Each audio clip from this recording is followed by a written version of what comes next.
I'm your host with the most, Look from 23. You're joining me for Sophomore Book 2, Chapter 2. Everything will be alright. You meet Zig on the quad, and he looks worried. Hey, your text sounded pretty urgent. Did something happen with Manny? No, it's just, I don't know. That night at the party has been weighing on my mind. I don't feel right about him. I'm sorry all that happened. I wish I could have done something, anything to prevent it. It's okay, it's just, it all happened so fast, and I guess it took a while for it to really sink in. Well, now that you've had time to process it, how are you feeling? Most uncomfortable and confused. I'm angry about what Manny did, but I kind of get where he's coming from. He's clearly dealing with emotions that he doesn't know how to express in a healthy way. I feel like society gives you all these terrible messages about what it means to be a man. I struggled with that too. Struggling is one thing, but Zig, he crossed the line.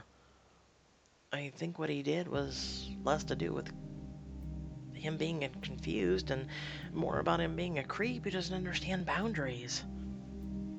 Maybe, but I feel like if I could talk to him about how he's feeling, maybe I could get through to him. Besides, we're on the same team and we still have to get to see each other around campus, and I at least want to say my piece. I think Manny needs to hear this. He has to own up for his behavior the other night, and we can't just let that slide. But at the same time, I don't want you to feel like you're obligated to fix him. That's not your job. Sure, but someone has to talk to him. He's lashing out because he's scared and he's angry. That doesn't excuse his actions, but I can't just leave things the way they are. Manny needs to know that whatever his reasons, this isn't okay, and I can tell he's going through a lot right now. But I want to make sure he doesn't end up hurting himself or anyone else in the process. And honestly, it'd make me feel better if I just had some support. I don't want to go if I can go it alone. I don't know if I can do it alone. I'm sorry. This is your choice, Zig. If you want to talk to him, I've got your back. That's all I asked for. Thanks, Mizumi. During football season, he spent a lot of time sulking alone in the locker room, and we might as well check and see if he's there. You and Zig enter the locker room quietly, glancing around and finding it seemingly empty. Zig motions for you to follow him around the corner, and you spot Manny. He sits on the bench with his head bowed between his knees, a tense expression on his face. 6 steps forward, and Manny's head swivels your direction. He falls to his feet, and a look of panic crossing his face before he hardened into a glare. What do you want, Twig? Can't you see I'm busy?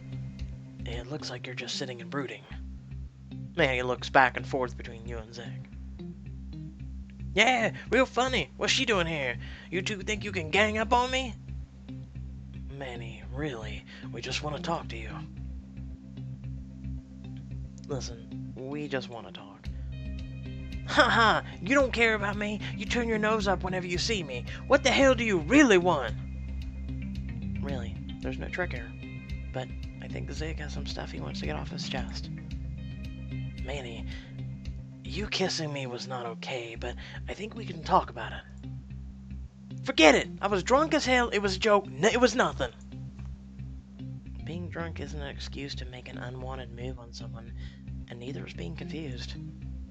Zig cautiously approaches the bench. Look, I'm not saying that I know for sure what you're going through, but your attitude right now reminds me of where I was a few years ago. So I just want to say what's on my mind, and maybe some of it might help.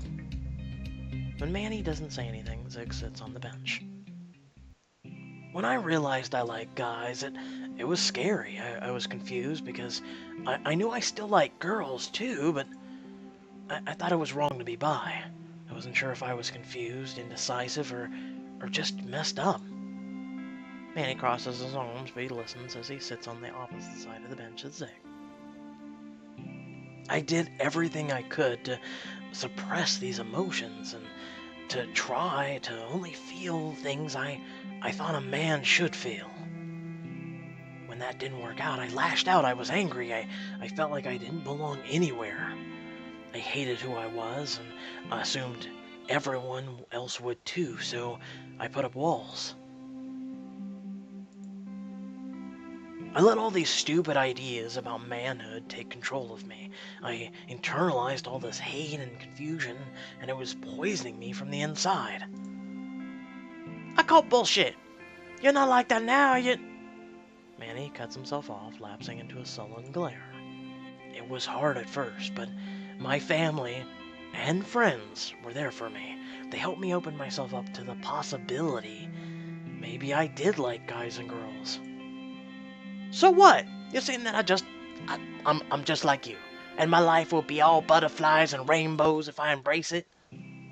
That's not what I'm saying at all. I know what it feels. It's like to feel confused, scared, angry, but I never took it out on the people like you did. I sympathize with you trying to figure yourself out, but you need to learn some boundaries too. Oh, so you're perfect. I see how it is. Hey, Zig's trying to help you, and he sure doesn't have to. Not after everything. You need to apologize to Zig. Right now. That's none of your business. Manny.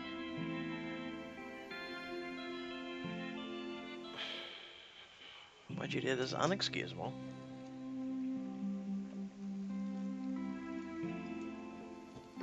Sorry.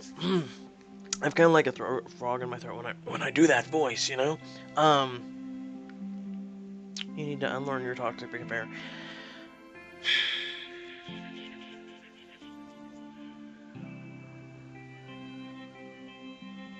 You need to unlearn your toxic behavior.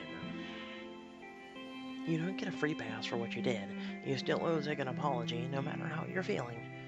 But Zig's trying to tell you something important, that it doesn't have to be like this.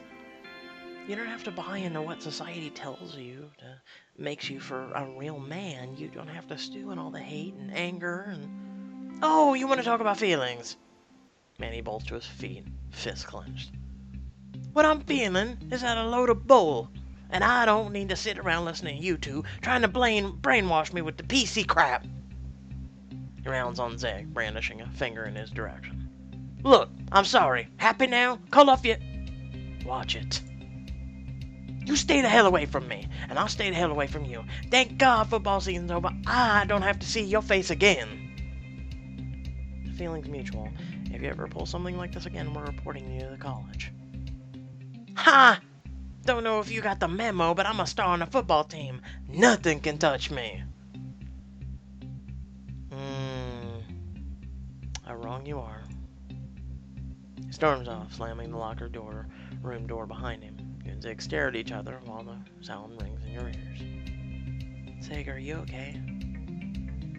Let's just get out of here.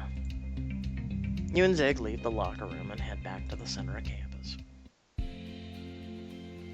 You and Zig walk in silence across campus. Finally, he speaks. Well, that did not go as planned, but I'm glad at least I was able to get everything I wanted off my chest. But Zig... Maybe talking to him actually helped. He might have acted like a jerk just now, but maybe he'll think about it more. Either way, he's not your problem. At least you got the chance to tell him what was on your mind.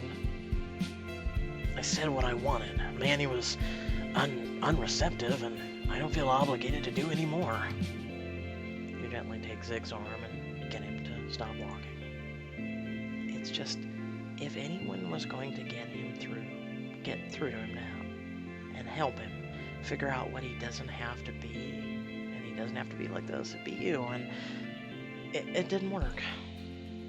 Yeah. Since I came out, I've run into guys who just can't wrap their heads around the fact that they don't have to be consumed with rage and fear and even hate. I'm so sorry. At least I could write those guys off easily, discount them as lost causes, but I thought Manny could be different since I saw a little bit of my past in him. But not every ending's a happy one. I'm just lucky mine was. Do you want to go to Chris and about it? Tell him about what happened? Maybe I should, but right now I don't want to. I need a little time to think about things. Of course, I'm here if you need a sounding board, and I support you no matter what. Zig lets out a breath, then smiles at you. If you don't mind, I'd rather change the subject now. There's something else I wanted to talk to you about. And I promise it's a much happier subject. Oh, do tell. Well, now the football's over, I need another extracurricular for my scholarships. And I looked through the listings and saw that the dance team was having... Oh my god, you want to take up dancing, okay. I broke character for that because I'm imagining Zig dancing. Was having auditions today. What do you think? Dance, that's... Go, Grease Lightning, go, Grease Lightning. That is kind of unexpected. It's really cool, don't get me wrong. But it's kind of unexpected, I'm not gonna lie. What, you've never noticed my dancing shoes? You've never danced, actually, throughout all the books we've known you. I didn't know you were ready to show them off to the world.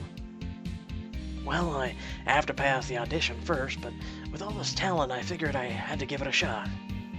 The coach said lots of football players take ballet and other kinds of dance on the off-season for conditioning. Too bad Chris is getting busy with student government again. He could have tried out with you. I kinda wish he was here. Auditions are new for me, and it'd be nice to have someone along. Maybe you could come and cheer me on? I think that's actually the first full body shot we've had of Zig, isn't it?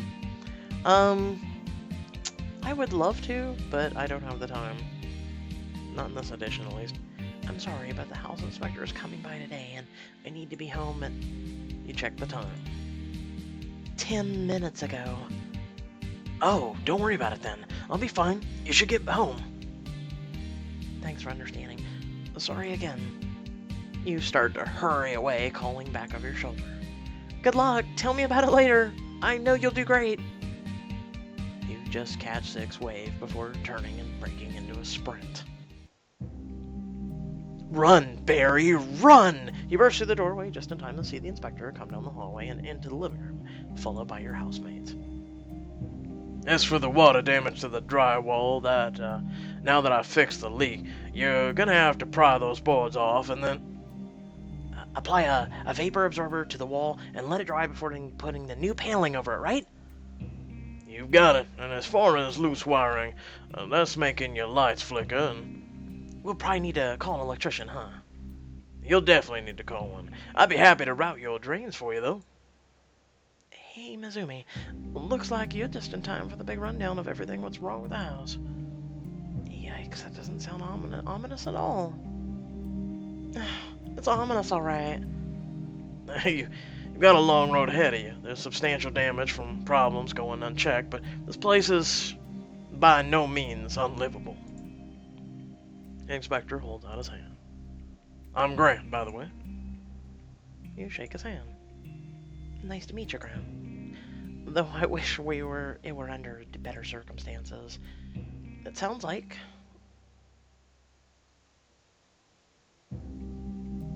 No. Zach could do your job. No. We'll be emptying our pockets for these fixes. It is an old house. I guess this was pretty inevitable. We just really never wanted to consider the possibility. Too bad Zach just can't, like, magically learn how to do all these fixes on his own, huh? Hey, I do my best. Grant hands a piece of paper over to Zach. There's a list of the issues I found during my look around today. I could help you out with smaller things before your follow-up inspection. And you seem like a bunch of good folks, so I'd be happy to offer you a discount as well. I know what it's like to get stuck in a tough situation. Thank you so much. That's probably the only way we'd be able to afford any of this, to be honest. I have a question, though. If the house is safe to live in, why is the health and safety so concerned that they considered condemning it? All I know is that's Concern about underlying causes of your house's problems. Someone just really wants to make sure this house is given a good scouring, which seems warranted given the number of problems with it. Grant hands Zach a card. Here's my business card. Let me know about what you decide about the fixes. Feel free to call me up if anything in the future as well. You all thank Grant again, and once he leaves, you huddle around Zach and look at the list of technically unnecessary repairs. Damaged shingles, inadequate caulking, a loose front step. The list goes on and on. You guys, let's get to work. Now that's the kind of drive I like to see in a person. Let's go, people! Becca, do you know what our next step even is? Obviously, it's running after that Grant guy and asking him to get us back in here and start fixing this place up. Well, first we need to figure out how much we're going to be paying and how we're going to get all that money. I'll bring my laptop down and we can start brainstorming some ways to earn quick cash. Abby runs upstairs for her computer. You smile at your friends. Well, I don't know about quick. Have you tried YouTube? God damn it. With people's donations, they might be able to help you. Question mark. You guys are the best. This house's thing is a mess, but I'm glad we have each other. Hey, when life throws you lemons, your pals will always be there to help you figure out what to do with them. Like make lemonade, Zach? You all gather on the couches outside the kitchen, and Abby brings her computer so you can begin coming up with ideas. It doesn't take long to realize that you're going to need a fair amount of cash to cover the repair costs, even with the Grant's generosity. This is not the time to be a poor college student. I hate to even say this, but if Sebastian paid to have our boiler fixed, maybe we can guilt trip him to loosen his pockets some more? I don't want to depend on him. And even though he brought all these issues to light, he didn't cause them himself. We just need to figure some sort of fundraiser. Think of something that'll fit the season and get people to show up and donate to our cause. Ooh, before we go further, Caitlin has a band. Instead of singing a bunch of punk songs, maybe, I don't know, we could sing kind of like a mixture of Christmas and punk. That is probably the only way to get me in the Christmas spirit. Let's do it. I wish house party was a viable option. If there's one thing I know how to do, it's throw fundraising gigs. And the D&D campaign Tyler's a part of holds a fundraiser for the local children's hospital every January. Y'all look at Abby, who doesn't seem to realize what she said. Her eyes are on her computer screen, a distant expression on her face.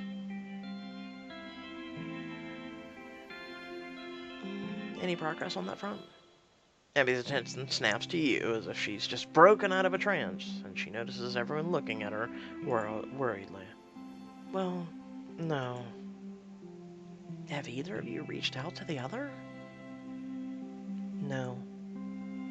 Do you want to? I really do, but at this point, whenever we talk, our conversation spirals back to the same thing, and we never make any ground. Sorry, Mizumi, I don't really want to talk about it right now. So, back to fundraiser ideas. How about a bake sale? Maybe a yard sale if we have any extra clothes and stuff, and we'd be willing to sell for cheap? The team might be able to do something. Maybe a scrimmage for anybody who wants to come and donate some spare cash. Everyone shut up for a second. Oh, thank you, Becca. That's just generosity of you, of being kindness and having a civil conversation. You all turn back around to face Becca, who raises her eyes from her phone to stare at you. Slowly, she breaks into a smile. Lord, it's her smiling! I got the job! She thrusts her phone screen in all of your faces and recites the opening line in the email displayed there. Dear Rebecca, we're excited to inform you that we believe you'd make a great fit at Askia. Guys, I'm gonna make money! Wow. Welcome to the proletariat. What's that supposed to mean? What Zax means is, I hope you're ready to see this through. You what? You think I'm not? I just mean that I'm I'm glad that you got the job you wanted, but it's going to be hard work. You're going to have to manage a work schedule, run your class schedule. You're going to have to learn the ropes of Uskia. Piece of cake, I was born for this. I can't wait to start planning on my work outfits. Don't they just give you a uniform at Uskia? Yeah, and I'm pretty sure it's blue and yellow striped. Oh my god. Vertical or horizontal? Horizontal? Vertical? The stricken expression. Becca lays a hand over her heart. She closes her eyes and takes a deep breath and then breathes out slowly through her mouth. It's okay, Becca. It'll be fine. This is part of your new life. There will be challenges, but you can overcome them. How dare they be vertical stripes? Vertical actually is supposed to make you look thinner, not fatter. Horizontal makes you look fatter. At least in the right place, or wrong places, I guess you could say. Are you okay? I'm fine, Christopher. I just needed a moment to meditate away my distress. She places her palms together in front of her heart and lets out a long, slow breath. Now that that's done, time for a makeover.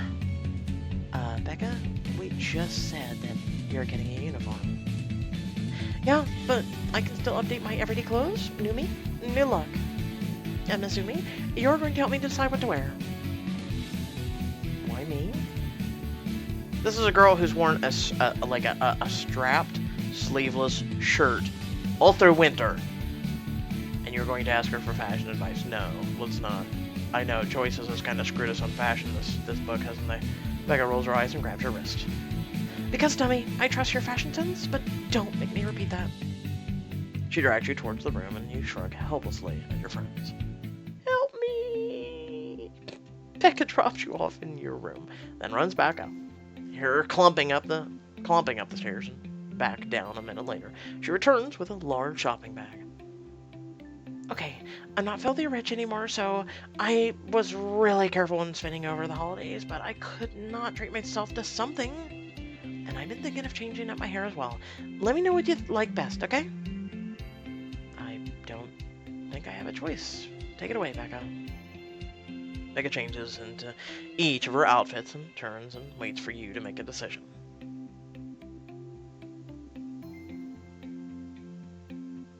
I'm just staring at the screen right now.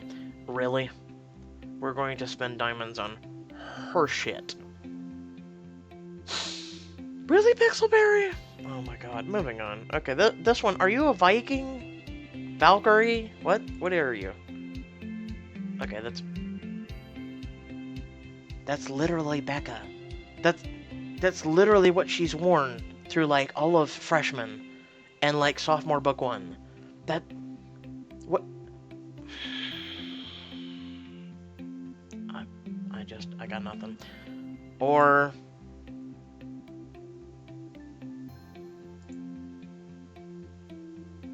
like... I mean, we have no choice, right? Oh, just help me. I honestly think your current look is super cute. I mean, I guess it does make me feel like a kind of a sexy and a young CEO power suit kind of way. I don't think people wear a tummy like less CEO suit, but feel free to correct me if I'm wrong. Becca looks at herself in the mirror, smoothing her hands down her front. You notice her expression falter, and when she turns back towards you, her eyes are lowered. Okay, Mizumi, be honest. Do you really think I can do this real person job? Becca, you are a real person. At least I really hope so. You're avoiding the question. I'm trying to lighten the mood, so you don't look so glum. This is great news, Becca. I want you to feel excited about it. I was all talk out there, but I'm not gonna lie, I'm kinda scared. It's totally okay to be afraid. You're trying something new, but just so you know, that I believe in you and you'll do fine. Yeah, I'm sure you're right. Fingers crossed at least. Becca's first day of work is tomorrow. How will it go? Play the next chapter of the Sophomore to find out.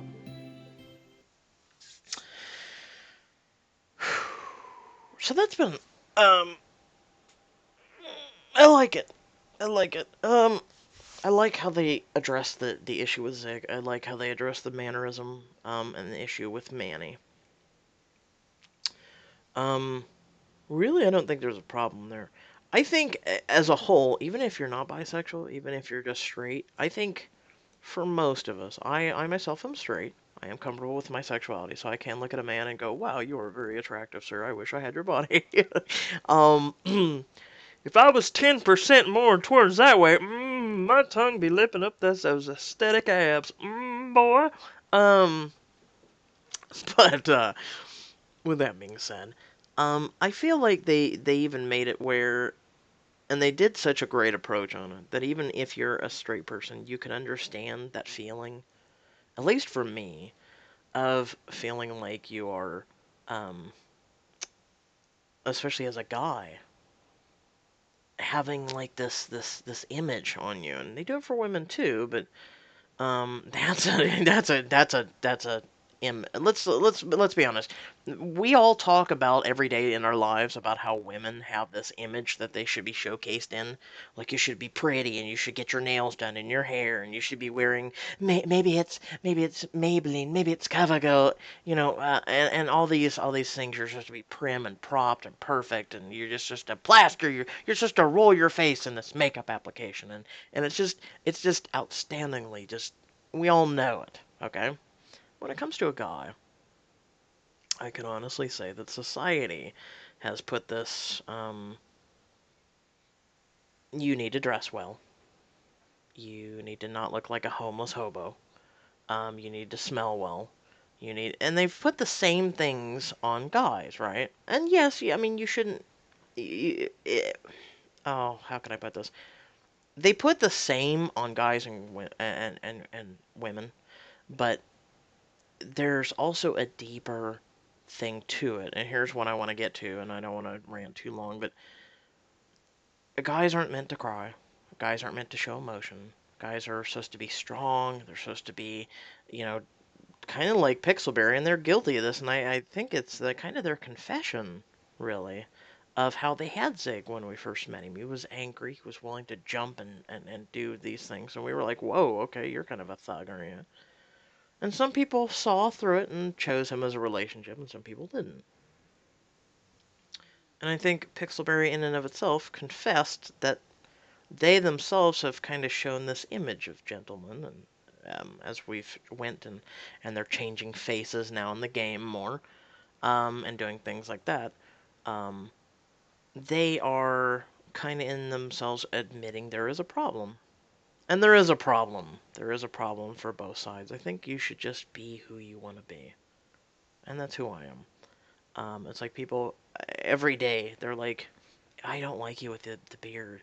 I'm gonna be honest. I have a beard. I have a beard that I've just let grow.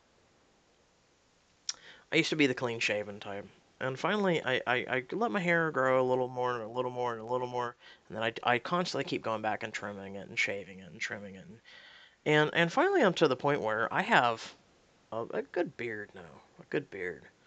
Where I'm just like, and people are still like, oh my god, when are you gonna shave that? I don't like you with a beard. I don't like this. And you know what? I'm like, you know what? I don't care what you like. This is me. This is my face. If you like me with a beard, cool. If you don't, that's on you. You know what I'm saying? Um, I like my beard. It's not. Someone said it shaggy is the word. It's not shaggy. Someone's like, well, as long as you don't have a shaggy beard. No, it's not shaggy. It's just I'm gonna be myself. If I want to grow my beard out and let it grow 10 years long or 5 years or even 2 months, I don't care. That's me. That's me. Just I don't give a shit right now. The only part that sucks is the hair right over your top lip. That can kind of get long. Now that has to be trimmed because I can get a little obnoxious. But with that being said, I kind of ran it a little bit too long.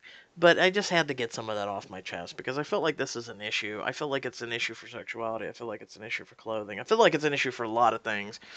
And I'm glad we're kind of tapering this off. I'm glad there's kind of like a slow, very slow, but a slow paradigm shift. So I hope y'all did enjoy the video. I like talking about these things. And we can always chat. I try and do them in the videos and chat like this, but we can always. I do have a Discord server now, so you can go down to the description down below if you want to come in there and chat, hang out, whatnot. Um, it's easier that way if I could start doing that, and then like videos would be cut shorter, because then I could just always either do a recap, or I could do just chatting in the chat room about it. Also, you can follow me on social media, or if you want to support my channel, 'tis the season, and remember, you guys are what help keep the content going. So there are a couple links for that as well, to help support the channel. Until next time, stay well, stay awesome, and I'll catch you all in the next video. Peace.